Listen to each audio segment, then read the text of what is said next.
Maverick traders. Welcome out to your weekend trading room.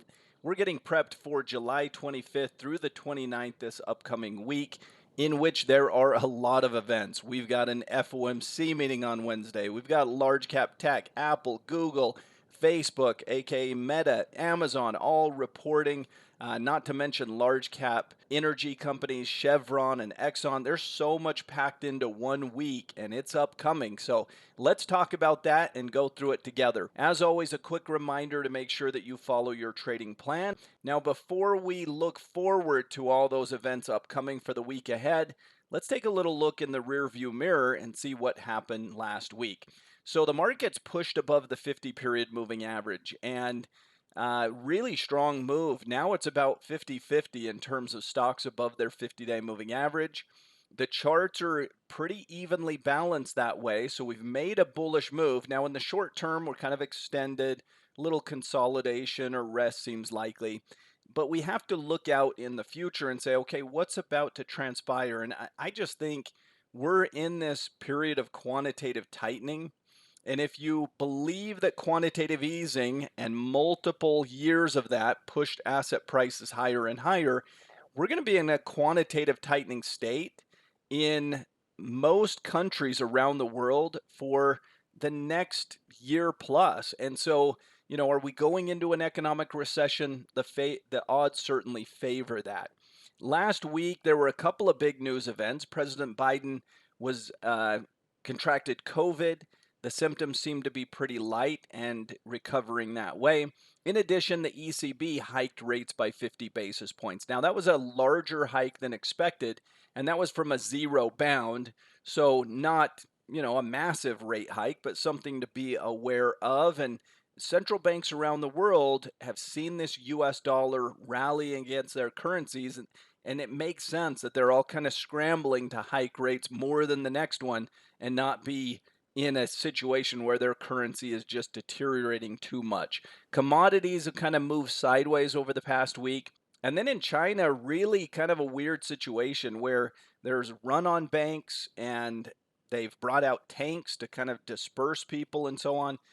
Pretty wild situation. So as we look at last week's events, in the UK, CPI a little more than expected. In Canada, a little lighter than expected. As we said, the ECB hiked rates.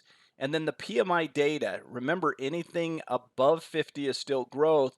Look at the German numbers. Flash and manufacturing and services PMIs both below 50. So that speaks to economic recession, economic contraction.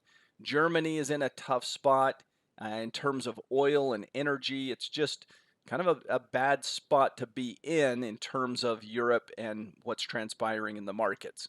Let's look at the markets here as far as their performance, and you'll see really strong week. The Dow, S&P, NASDAQ all up 2 to 3%. Oil had a little bit of a rough week, down 3%, and then gold kind of a sideways move compared to everything else. As we look at these charts, let's dig in a little bit further. So you can see the push above the 50-period moving average and above this level at 390. So if we just look at this 390 zone, what has been this critical area, notice the number of touches on that, bounce, bounce, bounce, and then break, and then resistance, resistance, and now we've broken through. So it's been this area that we keep coming back to, and I don't know that that's going to change. I kind of expect that even as we push a little higher, we may come right back and test that zone. And, what we've talked about is these gap fill areas for the market to rally and kind of fill this gap. And we've basically filled those. We filled this one with the initial rally. We filled this one for the most part here. And there probably is a little bit more upside, but I'd expect some choppiness. I'd expect some back and forth. So you had a nice little push higher. Just when you think you should be buying a breakout is probably when you're going to get a pullback. When it looks like, we're pulling back, now you'll probably bounce right back up and so on. It'll be kind of that back and forth in all likelihood. As we look at the VIX, no surprise here. The VIX spends most of its time trending down, but has really big spikes to the upside. So it's kind of any quiet, any consolidative, any calming in the markets, and the VIX will usually be trending down. Anything that is an unknown and really brings about an increase in risk and an increase in kind of dramatic potential outcomes, you'll see a big move in the VIX. So if something is already known in the markets, usually not that big a deal. If it's an unknown, that's when you can get a little bit bigger reaction because it's not priced in to stocks already. So I mentioned this huge week for events. We've got large cap tech reporting, Apple, Google, Amazon, Meta. We've got many others, financial stocks reporting, the Visas and MasterCards of the world, Chevron and Exxon report on Friday. It's been a little bit of a mixed bag so far. You're seeing maybe the numbers aren't so bad, but certainly the guidance and the clarity in terms of the future is very murky. A lot of companies are actually removing their forward guidance and just saying, we don't know what the numbers are going to be. And, the consumer is nervous and the consumer's been hit by inflation and the consumer confidence numbers are down in the dumps at multi-decade lows. So, I can understand how companies have downgraded their earnings expectations and then had to downgrade them even further just a short time later. They're probably not too excited to make a guess as to what next quarter's numbers are going to be. The Federal Reserve is expected to hike rates, and that comes out on Wednesday, and then we get advanced GDP on Thursday. So let's take a look here. As we said, the current Fed funds rate at 1.75, expected to move to 2.5. There's still some holding out hope that they're right and that they're going to hike by 1%. I don't think so. I think it's a 75 basis point hike. And then we'll kind of see where we go from there. Remember, GDP numbers negative last quarter, and now we've got advanced GDP coming in at negative 1.6. So we're starting to print these negative numbers. We're seeing a lot of the PMI data coming in just around 50, which is just kind of borderline. Are we growing? Are we not? Type of thing. So I think there's a good chance that we're kind of in a mild recession or kind of entering into a little bit of a mild recession in terms of some of these numbers. And that doesn't have to be too negative. As humans, we're always so fearful about the last crisis, right? It always stings the most and it's most fresh in our memory. And so we worry too much about it. Most economic recessions are not catastrophic for markets and they don't cause huge downdrafts and so on. I mean, 20% downturn is pretty common historically for a recession, and we've done that. So it doesn't have to be something dramatic and catastrophic and such. So be aware of kind of history, even though the last couple of economic recessions have been, COVID and markets collapsed. And if you go back to the great financial crisis of '07, '08, and that recession, it was deep and it was ugly for markets. But again, doesn't have to be that way. Weekly outlook and monthly outlook, I mean, we're kind of at the zero bounds. Do you want to chase the market higher and buy breakouts to the upside and so on? Probably not. You probably want to buy dips and you kind of want to sell rallies and play a little bit more for the range bound type of variety. When the market dips, we buy. When the market gets a little extended, we can sell and just kind of use some of those trading ranges. But make no mistake, the trend in the short term is up. We're making higher highs and higher lows. So let's look at sectors and you'll see a big improvement, even though most are going to be around zero in terms of outlook. You can see the strong performance, but here's what's ugly about it. Everything that was basically outperforming underperformed. You look at, healthcare, you look at utilities, and you look at consumer staples, the big, Clorox and Colgate and kind of the big staple companies. Those all underperformed last week. It's classic sector rotation where what was strong lagged and what was weak zoomed higher. And so that's tough if you're a trend trader and you kind of trade charts and whatnot, 'Cause everything that was bad turns good, and everything that was good kind of turns bad. And, those things happen. They don't always happen when the market rallies. You have to think about where money's coming from. If capital was coming out of other stocks and into these ones, well, that's a rotation. But it could be that money's coming out of bonds or out of crypto or just off the sidelines, out of cash and into stocks. It could be money that's not coming out of something. So healthcare could remain strong and there's just new money coming in. In this case, that there was new money coming in, but there was also rotations that left the strongest performers underperforming. So, kind of a disappointing week here, as you can see, for healthcare and utilities. But consumer stocks, I mean, rocketed higher. So, let's look at a few charts here. Here's utilities. We have this at a 0. I mean, what do you want to do with this thing? Is it bullish? Is it bearish? Well, it is worse than most of the others in that it's below the 20, below the 50. And again, rough week this past week, given the strength in markets. As we look at communication stocks, XLC, big fat 0. These were way down. I mean, AT&T and Verizon were ugly, ugly. So the largest players in telecom, really ugly performance. Kind of sideways again. Moving averages are bunched together. Looks like a big 0 to us. Real estate looks a little better. Now this is XLRE. We've broken out above those pivot highs. It looks similar to the market in that we've cleared the 50-day, little bit more strength there. Industrials, kind of at the gap area, so a little bit more dicey. Can we continue to go up in a strong market? It can go up towards filling that next gap, but we've got that one at a little bit more of a 0. Probably needs a little bit more of a pullback here to be buyable, but we are kind of making those higher highs and higher lows. Healthcare still looks good. It was the one holdout that had kind of moved above these moving averages ahead of time, but a disappointing week last week where it just stayed in its range. It did not advance. It just was choppy, and it's not bearish, but it wasn't bullish this week. Now, I still think it can be an outperformer. We can move up and out from this base. It has some relative strength longer term, but we got to make sure that it does in fact start to break out. So healthcare still looks pretty good technically.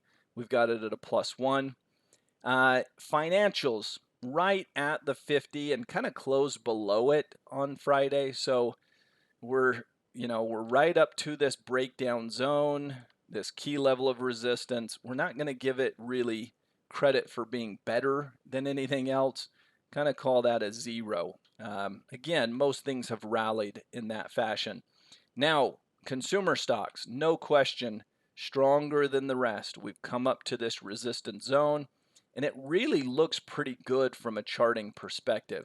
You could argue this is a big cup, and then maybe this next dip is a handle. If this pulls back to 150 or so, I am very interested in buying the consumer type of stocks that look like that. That looks pretty clean and pretty strong. You're already starting to see a 2050 crossover materializing. You've got more slope upward in those moving averages than most. I could even understand giving this a +2 potentially. Just certainly looks stronger and better. Technology, we're into more resistance, I would say, in tech, but still pretty good. We've got these 2050 crossovers, this upward slope, and we have broken out above some resistance. So again, I'll be looking at this on a pullback, certainly stronger than most. So we'll give it a better score accordingly. Materials, well, materials are lagging. We're not to the 50. We are above the 20. Little bit of choppy here. This is really a question of what your outlook is for commodities in general. If you think the US dollar is going to continue to advance violently higher as it has over the past month or so, I would not be optimistic about these. But if you think the US dollar can turn down sharply and has kind of already made its run and so forth, then these can work their way higher, but certainly not super strong. And then energy, again, kind of lagging. But what's interesting about energy is how much better this is as a long-term chart. I get it. The short term is ugly. We topped out in June. We violently sold off, and now we're trying to bounce back. It's a little better than materials. This is still a zero for us, but certainly better than many other things. And if you look at long-term charts, energy is the best of class. I mean, it's the best of the best. So do you feel like this is just the big correction, the big shakeout, and then energy can take off to the upside? Well, I'll tell you, Warren Buffett, the most famous investor of all time, is making a huge multi-billion-dollar bet on energy, buying Occidental Petroleum, buying Chevron, buying into the tech space aggressively. So he's making a secular bet that energy is going to continue to outperform the oil. He's not buying those because he thinks oil's going to tank. He's buying those because he thinks oil's going to stay up here at 80, 90, 100, and so forth. We'll see if he's right, but he's certainly bullish. So as we look at this and kind of look at the sectors and rank them, we've got healthcare, real estate, consumer, and tech outperforming on the charts. Consumer and tech, really kind of the leaders there. You could even make an argument for a little bit stronger outlook on them. If I was going long term charts, pull up a weekly chart of energy, it looks pretty good. Energy is interesting to me for that reason. It's got to show something, it's got to stabilize here and keep those short term trends intact. But if I said long term chart, what's in a bull market? Energy, you can make the argument, is in a long-term bull market, and it's had a downturn, and now the short-term trend is turning up. When that short-term trend turns up and realigns with the long-term trend, that can be interesting. So something to keep your eye on. Let's look at some possible trades here. We'll start with utilities, and this was a very lagging sector. So NRG Energy, this is a utility company. 35, 32.50 bear put, not super aggressive, but boy, look at the underperformance in this thing for quite some time. It's below some levels of support. It kind of has this inverse cup and handle.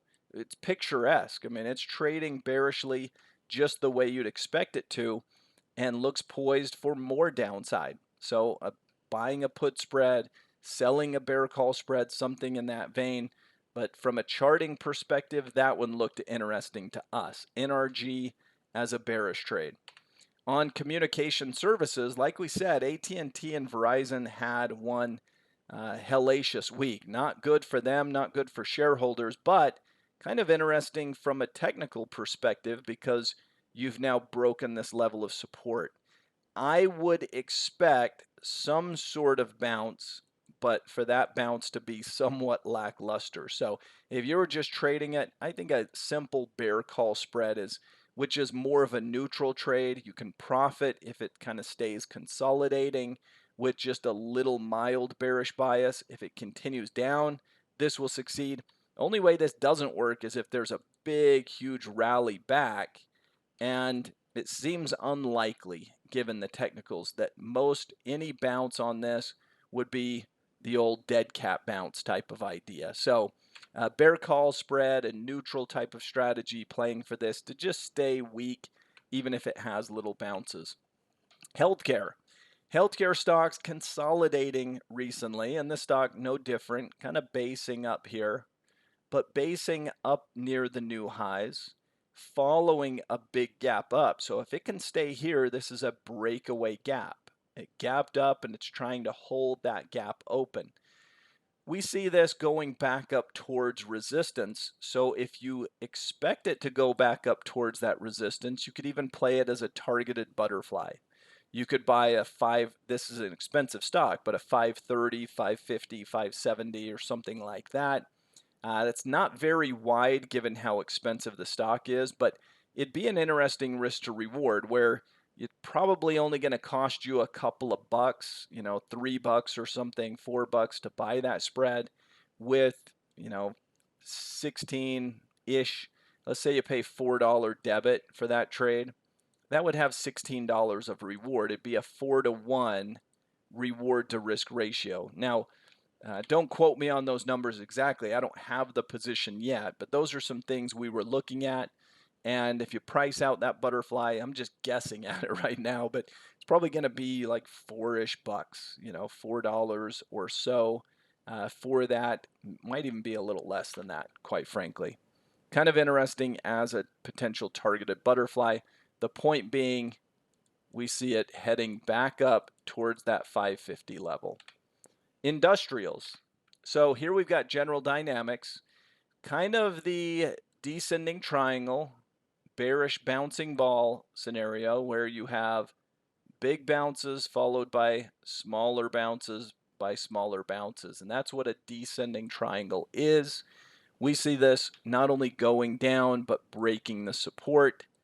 So 215, 205, bear put spread, something in that variety where you're just targeting. You don't need to expect when something breaks support, it doesn't have to just collapse. A lot of times your target can be just a bit below that. And here we're not, supports at 210. We think it can go to 205 and you could lock in profits on that move. So looking at it, you can see the descending triangle, support at 210, and we're giving it a downside target of 205. Financials. So financials kind of in that zero category, but if you look at some of them, nice reversals happening. A Goldman Sachs would be in that list. You can see here, double bottom. If that's a double bottom, which looks like a W pattern, where's the neckline? Well, that's right where we broke out. So we broke out of a double bottom. We broke above the downtrend line. Here, I think we're a little extended, but you could do bull put credit spreads, sell a put spread, buy a call spread, whatever. Look for something bullish. Now, let's take a little bit more look at this chart, and I would say, okay, we have some resistance up here that we're probably reaching at this point. You have kind of this cup dynamic in place. The handle, remember in a cup and handle, the handle is usually about 30% of the size of the cup. So the cup, let's look at how big the cup is. Well, it's just under 330. This is just below 280. So it's basically 50 points. It's 50 points size of the cup, right? 280 to 330 roughly. If the cup is 50 points, the handle is usually about 30% of the size of the cup. So what's 30% of 50? Well, it's 15 points. So as you pull back from about 328 or so, you should go about 15 points lower, which would put us about 313. So that's kind of my buy zone. And we're just looking at this from the standpoint of where does it pull back to and where are we interested. But this one is definitely one that I think you got to keep your eye on. It has broken out on volume and just good characteristics. So a mild pullback to 313-ish, 315-ish. And I'm going to be looking at this one closely for a bullish trade idea. Consumer.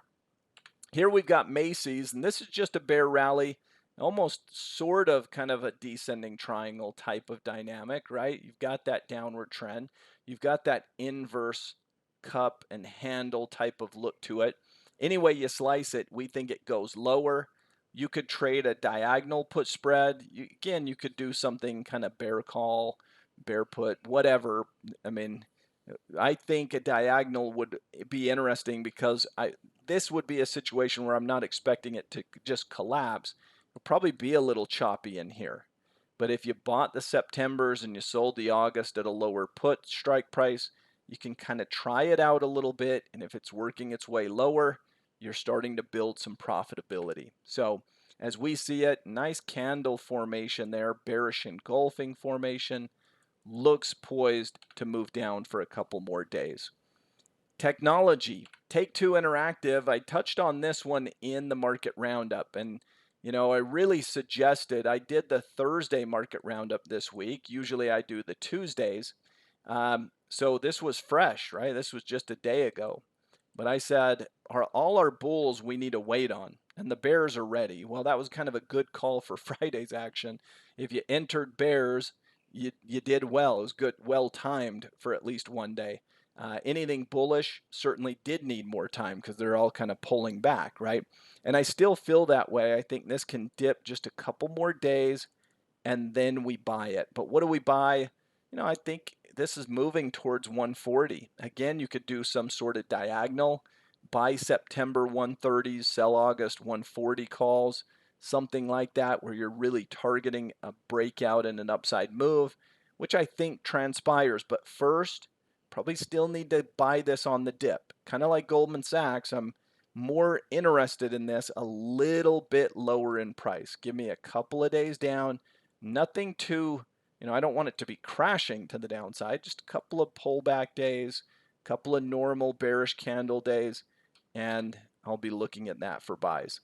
Materials. So anything that's mining has really been hit hard. And if you're in precious metals, they have been a disaster. Gold and silver just trending lower. This is a silver company, Pan American, which used to be an airline, right? Pan American Airlines, wasn't it? I think so. Anyway, that's a long time ago. This is Pan American Silver. Well, we're in a steep downtrend. We got a little bear rally. I'm not super optimistic that this is going to do much better. Very conservative type of bear call spread. Just expecting this stock to stay range bound, but finish a bit lower from here. So Pan American Silver, expectation is we go back towards those lows. On the energy space, I mentioned that Berkshire Hathaway's been buying Occidental aggressively. Well, the rubber meets the road right here.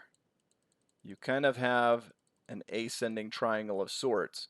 We're still, see the lows are kind of climbing.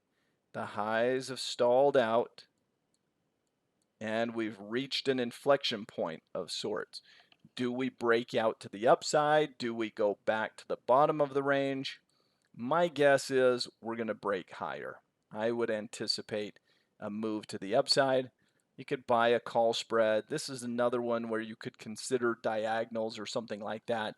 I don't like that as much, maybe just because Berkshire is buying a huge stake in Occidental, and it wouldn't be shocking if they came out and just bought the whole dang company.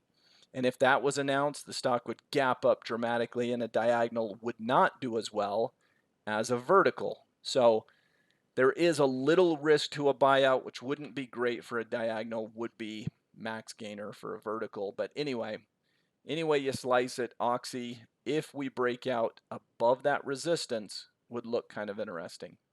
In conclusion, big week for FOMC on Wednesday. And then, of course, mega cap tech stocks reporting earnings. Exxon, Chevron reporting on Friday. Watch your portfolio mix. Use proper position sizing. We'll have a couple of new classes, I'm sure, coming out this week to keep you busy as well. But there's plenty of stuff to trade, plenty of opportunities out there. Hope you've enjoyed this trading room. Have a great week in the week ahead. On behalf of Maverick, I'm Corey Halliday. We will see you next time. Goodbye, everyone.